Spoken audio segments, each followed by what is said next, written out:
Hello everyone, welcome two aspirants campus. This is Richa.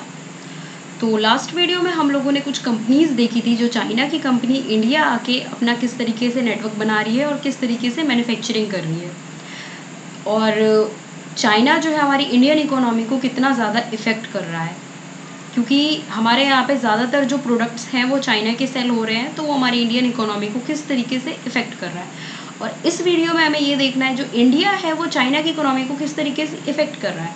India impact on China's economy.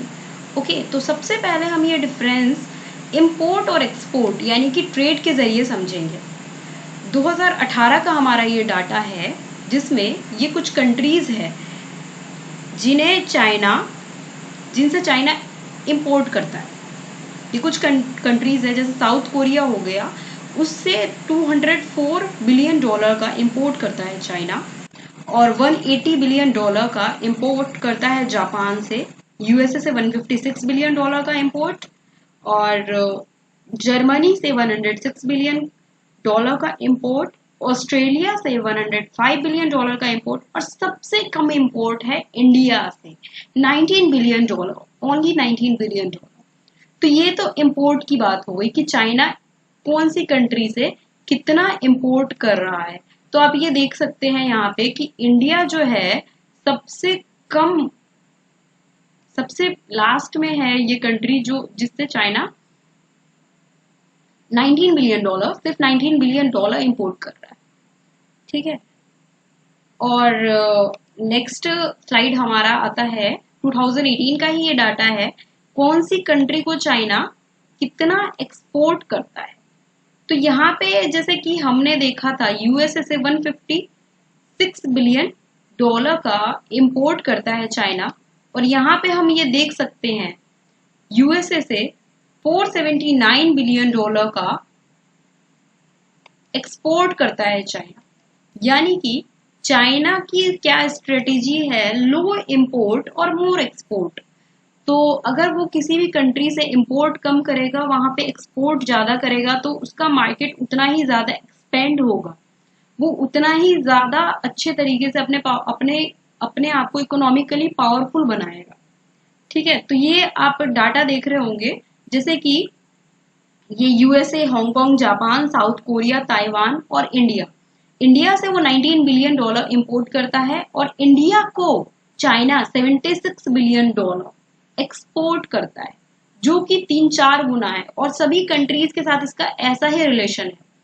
आप ये देख सकते हैं कि इसका तो आपने देख लिया, और लास्ट में जो डाटा थे इंपोर्ट के आप सबके देख सकते हैं, 204, 180, 156, 106, 105 और ओनली 19। और यहाँ पे जो डाटा है 479, 302 बिलियन, 147, 109, 84 और 76।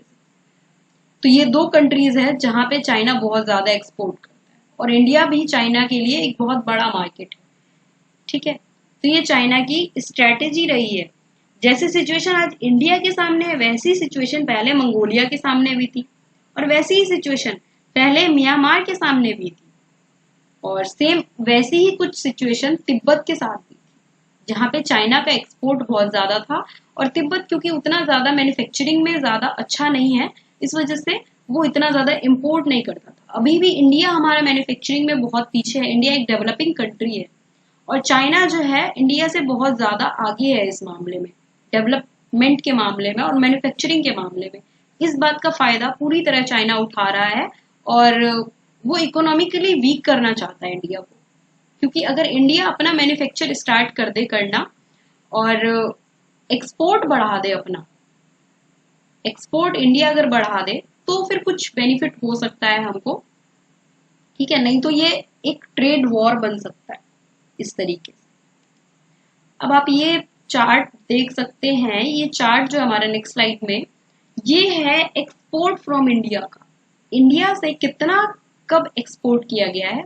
ये जो ब्लू वाली लाइन है, ये ब्लू कलर की जो आपकी लाइंस हैं, 2018-19 का डाटा है ये, और ब्लैक वाली जो है वो 2019-20 का है।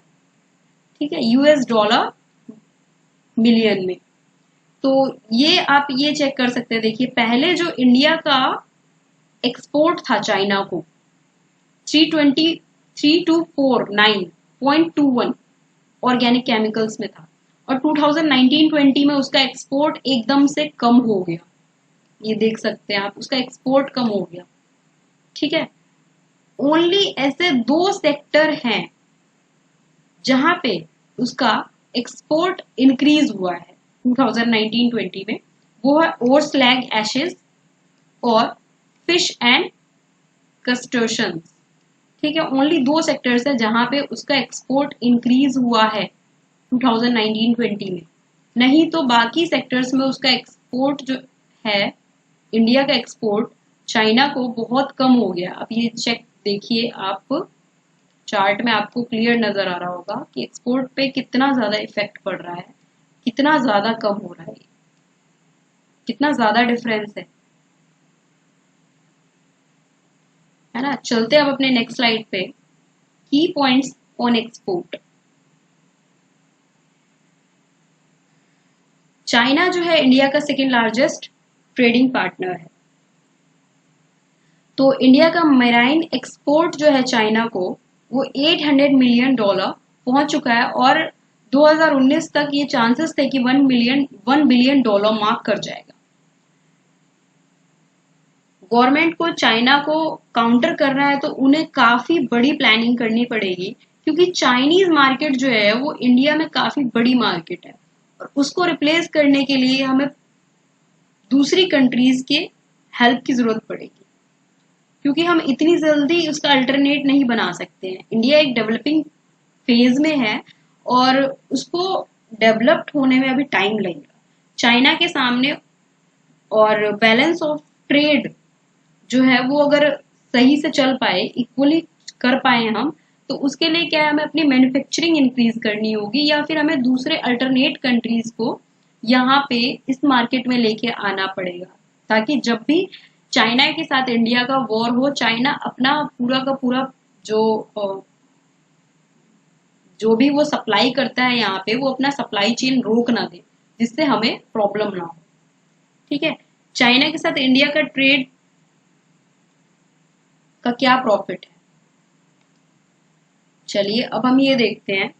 चाइना के साथ मैराइन एक्सपोर्ट में इंडिया को $800 मिलियन तक का ट्रेड पहुंच गया इंडिया का, और आने वाले टाइम में $1 बिलियन हो सकता है, $1 बिलियन हो सकता है। ठीक है, इंडिया चाइना को $15.4 बिलियन तक एक्सपोर्ट कर चुका है। अप्रैल 2019 टू फरवरी 2020 तक का डाटा है ये, कि इंडिया इतने तक का $15.54 बिलियन तक का एक्सपोर्ट कर चुका है। और इंडिया का जो ग्राउंडनट ऑयल एक्सपोर्ट है वो भी बढ़ रहा है, जो कि 40 to 45 kg 45,000 टन हो गया है लास्ट ईयर से, और ज्यादातर इसमें से चाइना को ही जा रहा है। इंडिया जो है वो सेकेंड लार्जेस्ट एक्वाकल्चर प्रोड्यूसर है और थर्ड लार्जेस्ट फिश प्रोड्यूसर है। ठीक है, वर्ल्ड में, जो कि एक्सपोर्ट कर रहा है around $7 billion marine product export कर रहा है। और चाइना जो है सबसे बड़ा इंपोर्टर है मेराइन प्रोडक्ट्स का, जो कि $12 बिलियन इंपोर्ट करता है। अब इंडिया $7 बिलियन एक्सपोर्ट कर रहा है, और चाइना जो है वो $12 बिलियन इंपोर्ट कर रहा है। वो दूसरी कंट्रीज से भी कर रहा है, पर मोस्ट ऑफ द मतलब ज्यादातर चीजें वो इंडिया से जा रही है। आपने वो जो लास्ट चार्ट देखा था, इसमें आपने ये देखा होगा कि इंडिया का एक्सपोर्ट इस फील्ड में बढ़ा है। ठीक है, इस फील्ड में बढ़ा है इंडिया का एक्सपोर्ट, फिश एंड क्रस्टेशियन में, यानी कि मेरीन प्रोडक्ट्स में इसका एक्सपोर्ट इंक्रीज हुआ है। ठीक है, तो इंडिया जो है इस चीज में ज्यादा एक्सपोर्ट कर रहा है वो चाइना को, लेकिन बाकी चीजों में इंडिया अभी पीछे है काफी ज्यादा। तो ये हमारी इकोनॉमी को बहुत गहरा असर डाल रही है। हमारी काफी सारी कंपनीज जो है वो चाइना में हैं, कुछ मेजर इंडियन कंपनीज जो हैं जो चाइना में हैं, और ज्यादातर वो संघाई में है। ज्यादातर जो इंडियन कंपनीज है, अराउंड 7 जितनी भी इंडियन कंपनीज है उसकी 76% जो है वो संघाई में है, 76%। तो Adani Global, Air India, Apollo Tyres, Apache World Wide और बिंदो, B Pharma, Bank of Baroda, Bank of India, Bharat Forge, Canara Bank, Doctor Reddy Laboratories, Acer, ICICI Bank, iGate Global Solutions Limited, India Grasim Industries Limited, Infosys Technology Limited, Jindal Steel and Power Limited, JSW Steel Limited, Jubilant Organosys Limited, Larsen and टर्बो Limited, Mahindra China Tractor Corporation Limited, Punjab National Bank, Reliance Industries limited, shipping Corporation of India, State Bank of India, Steel Authority of India, Suzlon Energy, Titan Limited, Tata Auto Company System Limited, Tata Sons Limited, TVS Motor Corporation Limited, Wipro Limited, Wipro संगाई Limited. तो ये कुछ major Indian companies है जो कि China में जिसके branches open है। जैसे कि चाइना की कुछ कंपनीज है जिसने इंडिया में आके अपने ब्रांच ओपन किए हैं और वो इंडिया में आके अपना ट्रेड करती है। उसी तरह की इंडियन कुछ कंपनीज हैं जो कि चाइना में जाके जिन्होंने अपना कारोबार और बिजनेस स्टैब्लिश किया है। 54 कंपनीज हैं वो जो कि चाइना के मेन लैंड को कवर करती है। आप इस ग्राफ में देख सकते हैं मैप में, जैसे कि जो भी क्रीम कलर का एरिया है वहां पे लेस देन 5 कंपनीज है और यहाँ पे उन जगह के नाम है। जैसे ये एरिया है, ये तिब्बत है, तिब्बत को चाइना ने अपने कब्जे में ले लिया है अब। और ये जो ब्लू कलर का एरिया है वहां पे 5 to 10 कंपनीज हैं, जैसे इनर मंगोलिया, इन सब जगह पे 5 to 10 कंपनीज हैं इन एरिया में। और ये जो रेड कलर का एरिया आपको हाईलाइट हो रहा है, यहाँ पे 10 या 10 से ज्यादा कंपनीज है, 10 से ज्यादा कंपनीज है ये जो रेड कलर का एरिया है। तो ये रेड कलर का एरिया काफी कम है, मोस्टली आप देख रहे होंगे लेस देन 5 कंपनीज एक जगह पे है। तो ये चाइना का हिस्सा है जहां पे इंडियन कंपनीज अपना ट्रेड कर रही है, बिजनेस कर रही है। तो आप ये 2018 का इन्वेस्टमेंट प्लान देख सकते हैं। नेक्स्ट स्लाइड में आप 2018 का इन्वेस्टमेंट प्लान देख सकते हैं। जैसे हमारी 54 कंपनीज जो भी चाइना में हैं, उनमें से 52% जो कंपनीज हैं उन्होंने मैन्युफैक्चरिंग में इन्वेस्टमेंट की है, 50% जो कंपनीज हैं उन्होंने आईटी एंड बीपीओ में इन्वेस्टमेंट की है, और 50% कंपनीज टेलीकम्युनिकेशंस में इन्वेस्टमेंट की है। फाइनेंशियल सर्विसेज में सिर्फ 11% कंपनीज ने अपने इन्वेस्टमेंट किया है। ये डाटा सीआईआई का है, confederation of Indian industries. Non profit और नॉन गवर्नमेंट इंडस्ट्री है जो कि 1895 में स्टैब्लिश हुई थी। 98% जो है इंडियन बिजनेस चाइना में जो प्लान कर रहा है कि इन्वेस्टमेंट की जाए 2019 तक, और 39% जो है उन्होंने अपना ये प्लान किया है कि इन्वेस्टमेंट बूस्ट कैसे किया जाए, ठीक है। और about 2/3 of respondents said that their business was profitable. तो जितने भी कंपनीज हैं उनका 2/3 जो है, 2/3, 2/3 उन्होंने कहा है कि बिजनेस प्रॉफिटेबल है और बहुत ज्यादा प्रॉफिटेबल है। और 30% जो फिल्म्स हैं उन्होंने जो रेवेन्यू जनरेट किए हैं वो 100 मिलियन युआन यानी कि 14.2 मिलियन इतना है 2018 में। और उसमें से 79% जो है उन्होंने स्टार्ट किया अपना रेवेन्यू और रेवेन्यू जनरेट स्टार्ट किया है, और या तो वो स्टेबल है या फिर बढ़ा है 2018 से।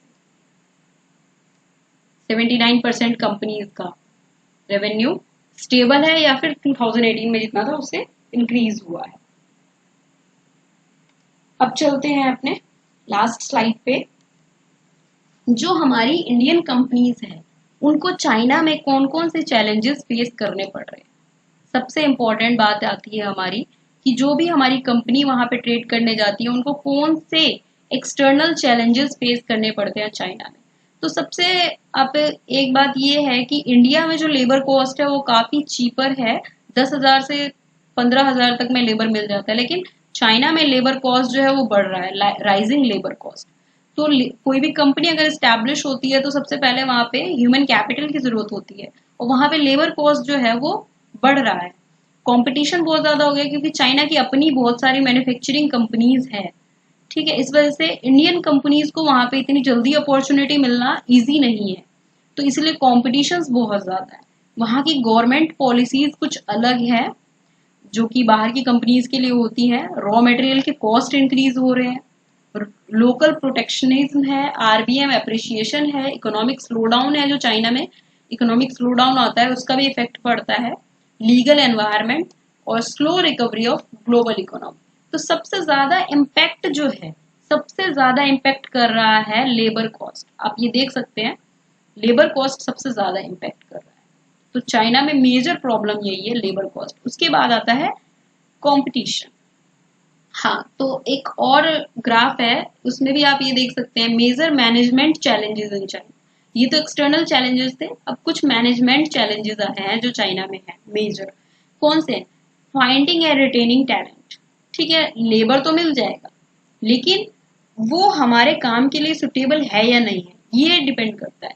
तो ये काम थोड़ा मुश्किल है कि कोई भी टैलेंट अपने हिसाब से ढूंढना, स्किल्ड लेबर मिलना, ये मुश्किल काम है। एक तो लेबर कॉस्ट बहुत ज्यादा है, ऊपर से स्किल भी चाहिए लेबर के अंदर, तो उसका वैल्यू और ज्यादा इंक्रीज हो जाएगा। तो ये कुछ ज्यादा इम्पोर्टेंट इश्यूज हैं जो कि बिजनेसेस को फेस करने पड़ रहे हैं, जो भी बिजनेस वहां पे स्टैब्लिश होता है। Understanding regulations, obtaining required license. License जो है लेना, जो भी बिजनेस आप स्टार्ट करना चाहते हैं उसका कुछ ना कुछ लाइसेंस होता है। Support from head office. Head office जो है वो यहाँ पे होगा आपका, और वहां पे आप कैसे सपोर्ट ले पाएंगे। Services and material quality. हाँ, क्वालिटी बहुत ज्यादा मैटर करता है क्योंकि कंपटीशन बहुत ज्यादा है। Business disputes, distribution problem, IP infringement, finance related difficulties और कॉर्पोरेट गवर्नेंस। ठीक है, तो ये दो ग्राफ हमने देखे हैं, लेकिन दोनों ग्राफ में क्या है, हमें जो है दो मेजर प्रॉब्लम नजर आई है। एक तो लेबर कॉस्ट, ऊपर से टैलेंटेड लेबर, रिटेनिंग टैलेंट। ठीक है, तो ये दो बड़ी प्रॉब्लम है जो कि इंडियन कंपनीज को वहां पे फेस करनी पड़ती है। आप ये देख सकते हैं, among the 54 companies about 2/3 of the them reported increasing labor cost as the primary external challenge। तो 54 कंपनीज में से 2/3 ने कहा है कि उन्हें जो है मेन प्रॉब्लम आ रही है लेबर इंक्रीजिंग लेबर कॉस्ट से। ठीक है, जबकि 60% ने कहा है कि कंपटीशन जो है ये भी एक मेजर एक्सटर्नल चैलेंज है, और उसमें से सिर्फ 16% जो है वो कहते हैं कि एक प्राइमरी चैलेंज, वो इसको प्राइमरी चैलेंज की तरह लेते हैं। इसी तरीके से other primary challenges reported include obtaining required license, services and material quality, corporate governance and distribution problems. तो ये कुछ अलग प्राइमरी चैलेंजेस है, जैसे कि 46% ने कहा है जो अंडरस्टैंडिंग रेगुलेशंस जो है वो एक इम्पोर्टेंट मैनेजमेंट चैलेंज है। ठीक है, though none of them has rated this point as a top most challenge, लेकिन किसी ने भी इसको टॉप मोस्ट चैलेंज नहीं किया है। तो हम किस कंक्लूजन पे पहुंचते हैं? हमारा कंक्लूजन क्या है? हाई लेबर कॉस्ट और finding and retaining talent and dealing with strict regulations, ये जो है ये की इश्यूज हैं जो कि बिजनेस को फेस करना पड़ रहा है। यानी कि लेबर कॉस्ट इंक्रीज होना और जो टैलेंट है उसको ढूंढना, ये दो इंपॉर्टेंट इश्यूज हैं जो कि वहां पे जो नया कोई भी बिजनेस हो उसको फेस करना पड़ता है। तो ये था हमारा पूरा का पूरा डाटा, जिसके बेसिस पे हमने देखा कि इंडिया जो है वो चाइना की इकोनॉमी को किस तरीके से इम्पेक्ट कर रहा है। अब ये देखते हैं ये डाटा जो है ये किन सोर्सेज पे बेस्ड है। तो ये कुछ वेबसाइट्स मैंने यूज की थी जहां से ये डाटा हमने लिया है, तो आप यहाँ पे सर्च करके और भी इंफॉर्मेशन ले सकते हैं। If you like the video, then please like, comment and subscribe our channel. Thank you so much.